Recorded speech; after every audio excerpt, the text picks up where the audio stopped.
Joining me now is Eric Ham, our CTV News political analyst. Eric, thanks as always for joining us. It's good to be here. Thanks for having me. The Harris-Walz campaign have been busy. Trump and Vance a little quieter this week, and yet it was a big week. Yeah, that's right. In fact, they just capped off their last tour of Vegas, which is, of course, going to be a battleground state. And already we're seeing some dividends in terms of the payoff.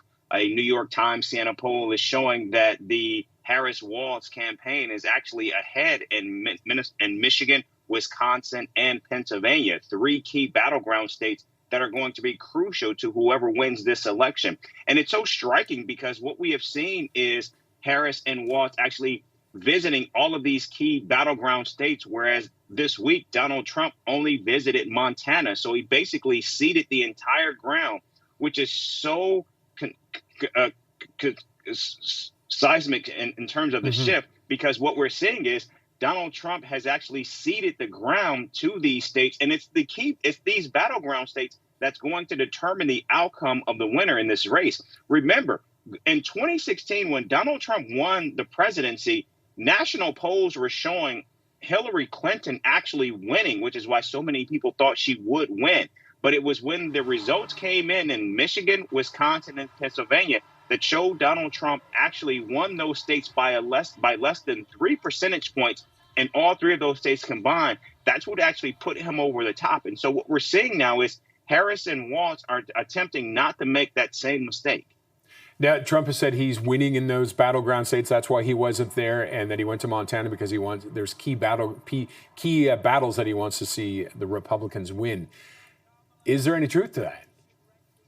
Yes, there is a very difficult Senate race in Montana right now, where the incumbent is a Democrat, John Tester, and that is going to be a very tough race. And of course, Democrats are fighting for every single Senate seat to try to maintain control of the Senate. And also, here's something else that's actually, I think, going to be shaping this race over the next coming days. Donald Trump posted on his Truth Social site that the first debate between he and Kamala Harris is actually scheduled to be on Fox News on September 4th. Now, we know that just a few days ago, Donald Trump actually and Kamala Harris agreed to a debate on ABC on September 10th. So I don't know if this is Donald Trump attempting to move the goalpost. I certainly don't think Kamala Harris is going to agree at all to a debate on Fox News. And so I think there's still some jostling and some wrangling that's going to be taking place between now and when we actually see these two face to face on a debate stage. Oh, I think I can guarantee that. Let's talk about the Trump campaign saying it had been hacked. What kind of an impact do you think that'll have? Yeah, I think that's something that's certainly going to, shape the narrative of this race.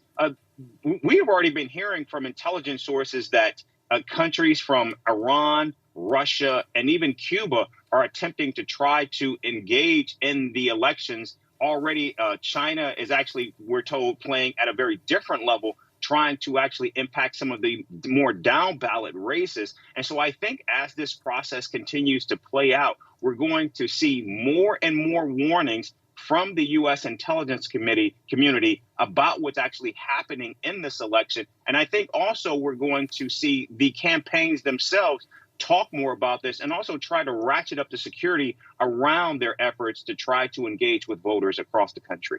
And just before we go, I just want to ask, Harris starting to talk tough about the borders. Is that trying to horn in on Trump territory? You know, it's interesting because I'm actually here in a battleground state of Georgia over this weekend, and I have been seeing ads from both of these candidates focusing on this issue of the border. And one ad by the Trump Vance campaign, we're seeing them focusing on Kamala Harris as the border czar. And the Harris-Walz campaign ads, what we're seeing is Kamala Harris actually touting her record on the border. So clearly, in certain key battleground states, we're going to see this issue of the border playing very, very heavily. And I think the question is, what and who are voters actually going to believe with these competing ads? Okay, Eric, thank you as always for your insight. You bet. Thank you. Eric Ham.